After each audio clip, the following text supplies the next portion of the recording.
G'day guys, bit of a busy week for footy rants this week, having to go back to back obviously with the Broncos Penrith game being played tonight. So I'm going to do this week's preview in two parts, so I'll be back again tomorrow, so 3 days in a row.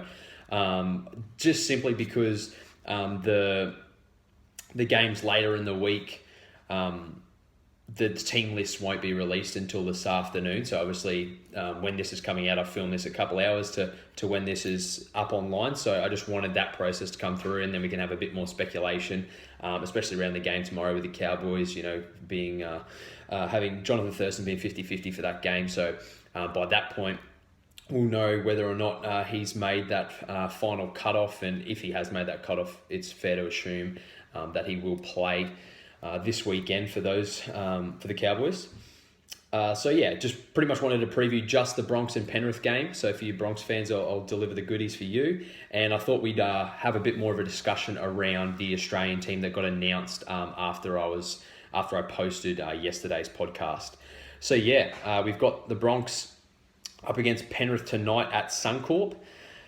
I gave Penrith a fair spray yesterday and aired my disappointment at the leadership of Matt Moylan being a younger captain in the NRL at the moment. And, they had 70% of possession against Parramatta in that second half and failed to come up with a win. Only managed to score 2 tries. And, I can't... There's been the inclusion of Tamari Martin. As far as I'm aware, he was named in that 21-man squad. He's been left out of that.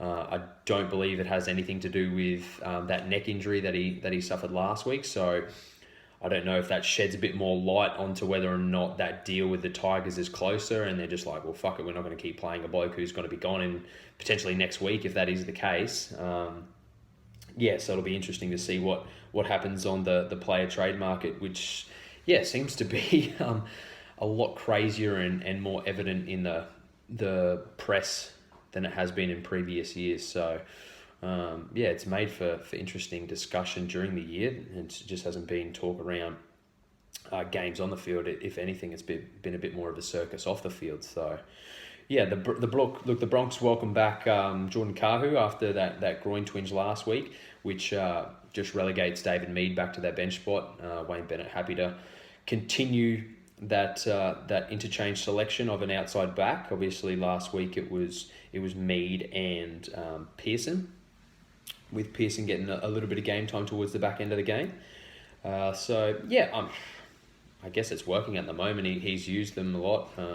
Mead had a bit of a stinker the other week, so he was able to throw Pearson on there for a period of time. And when he has brought Mead off the bench, he did play well the week before that. So I'm not sure if it's something to do with the fact that you've got the likes of Dodds that's injured, Jaira's injured, Tavita Pango Jr. is injured.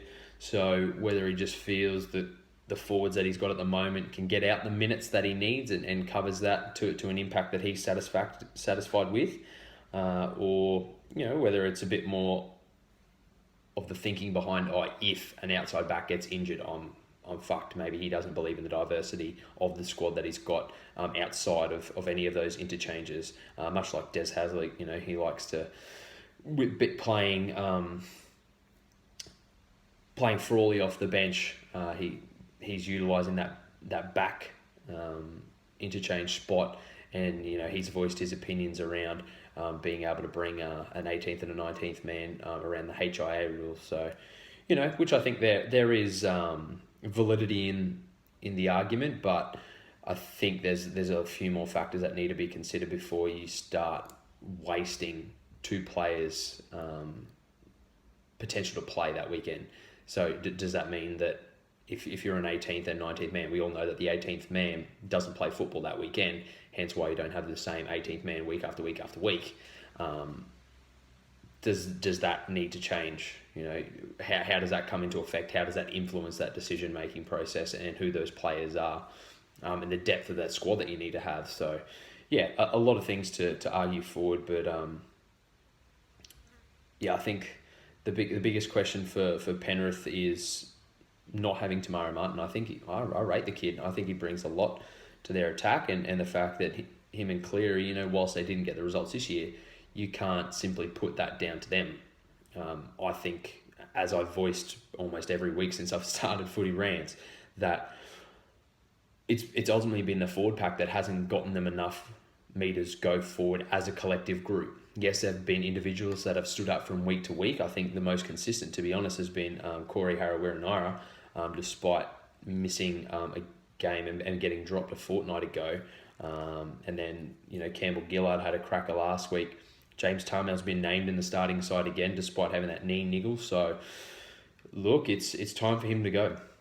It's time for him to fire up and start delivering some results for the Penrith fans, because, they paid a lot of money for him to drag him away from North Queensland, where he was so successful, where he wore New South Wales jerseys, where he wore Australian jerseys. And, we've seen that he's been omitted from this Australian team for a while now. And, yeah, rightly so, to be honest. And I don't want to jump too quickly to the Australian topic, but, yeah, even Merrin's probably been a little bit subpar, and I think he's lucky to find himself in there. So, look, the last matchup saw Penrith win at Suncorp, funnily enough, last year, 31-12. So I guess that will give them a little bit of confidence there. But, you've seen all the writing in the media at the moment saying, the Bronx, they've had the toughest start to the season out of any team in the competition. And I definitely think that's true. You can't deny that fact. But whether that starts to become an excuse, or, I guess, a way in to start looking as to why they may lose, I don't buy it. I think that, as I've mentioned previously, it's a cultural winning is a culture. It's built off an attitude and a mindset and a confidence in the abilities that you bring as an individual and how you contribute to that greater fucking good of the team. And I think, the Broncos have gotten back to that now over the last couple of years, building up into that 2015 campaign. Yes, they were a little bit disappointing come the back end of last year, but I can't see anything changing in the winning ways for the Broncos. Yes, they won controversially last week, but I'd have to say a big pat on the back to Andrew McCulloch and the season that he's putting together for Brisbane at the moment. There's a massive case to say, born in the wrong era to a certain extent for a player of his calibre, playing behind the rep brilliance that is a Cameron Smith. We know in a couple of years, once Cam Smith does give it away, potentially this may be this year that he decides to step away from rep football and wrap up his career in clubland. And I would love to see that, to be honest. I think McCulloch's waited long enough and will definitely be a red-hot chance at playing for Australia in the World Cup at the end of the year, perhaps against some of the smaller nations where Meninga will look to rest Cameron Smith for the bigger occasion games. Look, I know you got to sort of look at just straight odds, and does Penrith just simply have to win because they've now lost 4 in a row? I get that there is a bit of value there. Looking at the betting markets, Penrith 1-12 paying $4.30, not bad odds.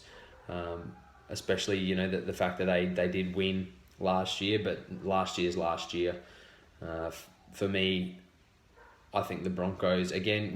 They're obviously still missing Ben Hunt as well, which does bring a little bit of creativity into the mould. He's definitely not the most creative half that you'll ever see, but definitely a lot more experience and talent, and I guess just knowledge under pressure than Cody Nikorima, just simply because Nikorima's experience over time has been quite limited. He's been a genuine bench player, even though he was in that 2015 Premiership campaign. But I like the Bronx 1-12. I don't think they'll go away and post a big win. If it is 13 plus, I think it'll be just 13 plus, probably something closer to 13 to 16 if they do manage to skip away. But yeah, I like the Bronx simply because they're at home. I think they'll take a lot of confidence out of grinding out that win against a big South Sydney forward pack who were displaying dominance with out Adam Reynolds last week. So, yeah, I think the Broncos will consolidate on last week and start to push towards this origin period with a fair bit of confidence, and knowing that that they don't want to start losing now. They don't want to string a couple of losses together because they've got Manly at home next week, and they'll really want to fucking bring it to them, especially if Manly start to get on this little roll off the back of the win with Canberra last week. Alrighty, so yeah, I'll leave everything there as far as our preview for any of the NRL fixtures. Now I just wanted to briefly touch on the Australian side that got announced yesterday in the press from Mal Meninga. So we've seen. I'll just quickly read off the team list and then sort of break it down in my opinions on who probably should have got left out and who should have found their way into the side. So we got Darius Boyd at fullback. Ferguson and Holmes are our wingers, Dugan and Chambers in the centres, Thurston, Cronk halves, starting props, Woods and Clemmer, Smith at 9, Cordner and Gillett our edges, and Merrin at lock. Bench of Morgan, Papali, Frizzell and Thaiday, and then your backups, you've got Shannon Boyd, James Maloney and Justin O'Neill. On the Facebook page, I sort of drew attention to the fact that Billy Slater had been omitted. I guess, in my opinion, that just comes back to the experience of the bloke, and it generates this argument of experience versus loyalty, where it applies to a niche of players and then it's omitted from another group. I mean, technically, you look at the form of the halves in Thurston and Cronk, and you say, well, Cronk's perhaps under par from where he was this time last year. But are you ever going to leave a Cooper Cronk out? No, because, when he steps up to that level, he's got all that experience, and the fact that it is a one-off test, I think that has a lot to do with Mal's selections around keeping that cohesion of that group that has played together. Was only at the back end of last year, and they got the job done at Four Nations, and he spoke a lot about that. The fact that Darius Boyd has not gone away from any of his form at the back end of last year for Brisbane this season, and he was man of the match in the Four Nations final last year. So when you position it like that, and that's the argument, I can't really say I counter too much with leaving Billy out. And Mal's definitely hasn't ruled out the fact that's his chances done for the World Cup this year. We've still got another, 16 rounds to go? No, more than that. Yeah, 17 rounds to go, and plus finals. So it's a long, long way off. I like Dugan and Chambers. Chambers has been the form centre, arguably with Leilua, I guess. They've probably been the two. Was that just cause to leave Dugan out and put Leilua in? In my opinion, no. I like the fact that he's represented Samoa, and I think that it should stay that way. I know I've seen arguments on social media that say, well, he was actually born in Australia, that was just his heritage, blah, blah, blah, blah, blah. I don't know. It gets real grey. The whole allegiance, who are you playing for this year? For me, I don't really care. And people say that how are we supposed to grow the world game if we keep chopping and changing, and then if you don't make the Australian team this year, you play for the lower nations, or otherwise we're taking players from developing nations and then putting them into Australia and New Zealand just because they've either lived there long enough, or that they don't want to play for the heritage anymore because the opportunity has arisen to play for the better team. And my position around it comes back to, you look at sports like NFL, and they're happy being the fucking NFL. They don't want to try and grow NFL in Australia. Yes, it actually has grown a little bit, but I don't believe you'll ever see it on TV or, filling stadiums or anything like that. They don't give a fuck. The arrogance and self-centered egotism of that American culture is just like, well, we're just the world champions. Like, we don't give a fuck. You don't see the AFL going around and saying, the Hawks have been fucking world champions, because that's just not the way we accept things in our culture. So I guess what I'm trying to get across is that why try and boast a world game if that's not where we've positioned ourselves? Like, why can't it just be the top three? Like, if Australia, New Zealand and England are three top performing nations, we've got our own little niche, and we're happy just to exercise the athletes within that niche and build the brand of the NRL and potentially the standard of the Super League as well, and provide genuine pathways for the Islander communities in Australia. Why not? I honestly don't see why we can't just keep going the way it's going and just be proud of what we've got and develop what we've got, rather than try and say, bring in a whole heap of other developing nations. And I'd love to get some feedback and position an argument from other people who support developing nations. I know I've got plenty of mates, Robbie Bergen, who pushes the Latin heat and has gotten all that off the ground. We see the Philippines coming in, there's Hong Kong, there's heaps of small European nations coming. So by all means, gather up your arguments and put them towards me. I'm by no means stapled to the idea and rigid in that, but that's just how I feel at the moment. We sort of get lost in the fact that we get bagged out. It's like, it's only a 3-horse race anyway. Well, it's okay, cool, awesome, cool story. I love the sport. This is my sport. I will die for it. It's awesome.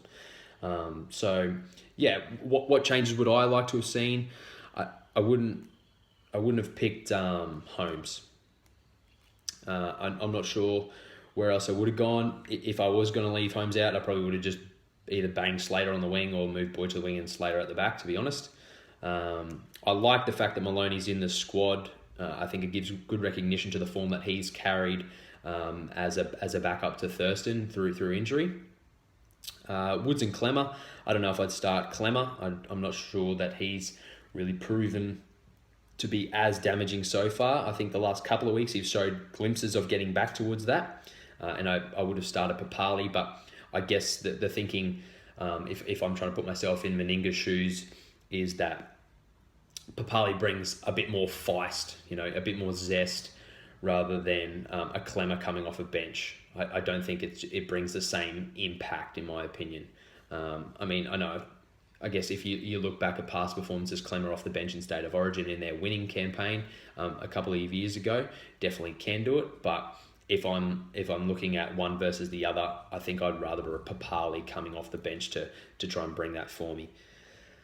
Merrin, again, probably would have left. I don't know how Merrin's starting with Thaiday off the bench. I think Thaiday's quite versatile in slotting into the middle as opposed to a back rower. And I think Morgan was very lucky to snag his bench spot. I know we mentioned a bit of lack of form since Thurston's been away and him struggling with the pressures around that. So, yeah, as far as utility, yeah, I'm not too sure, to be honest.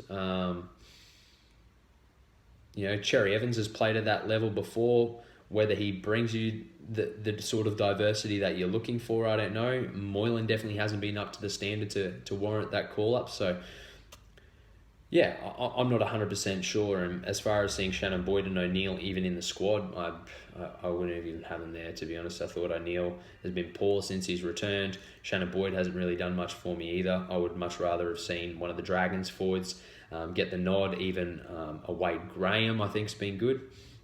So, yeah, to be fair, I probably would have ditched the whole fucking utility and probably would have picked Graham over the top of Morgan on my bench, if I'm being honest. And, yeah, to an extent, Frizzell's probably unlucky just in the fact that Corder and Gillett have been out and out the best back rowers so far. And I can't wait to see them fucking go hammer and tong at State of Origin at the end of next month. It's going to be really, really exciting. So, yeah, they're sort of my thoughts and feelings around that Australian side. So by all means, give me your thoughts and feelings, especially around that position that I sort of just presented with the developing nations. I'd love to get your insights on why or why not, whether you agree or disagree that we should just look after the big three and, sort of have that inclusion of the World Cup as we do and let other teams fight for that opportunity to present themselves on the world stage. But because I just think that there's got to be better ways to... You can't have players chopping and changing. So if you play for one developing nation, you can't then go, Jared Hayne to be tossed up in the mix for Fiji again. That just can't happen. Like, you're not Fijian, mate. You're just not Fijian. And then I know that creates a whole lot of conflict for someone like a BJ Lalua, who has represented Samoa. You look at him and you're like, oh, he's Samoan, but he's grown up in Australia. So I don't know. It's a multifaceted argument that, I don't know, I guess black plus white equals grey. So go figure. Anyway, like I said, 3 days in a row this week, footy rant. So fucking get involved. So this has been round 9 preview part 1. So we'll know more about the squads for later in the round, and then obviously the big question around Jonathan Thurston and Sean Fenton for the Cowboys. So tune in again tomorrow and we'll break it all down. Have a good one, guys.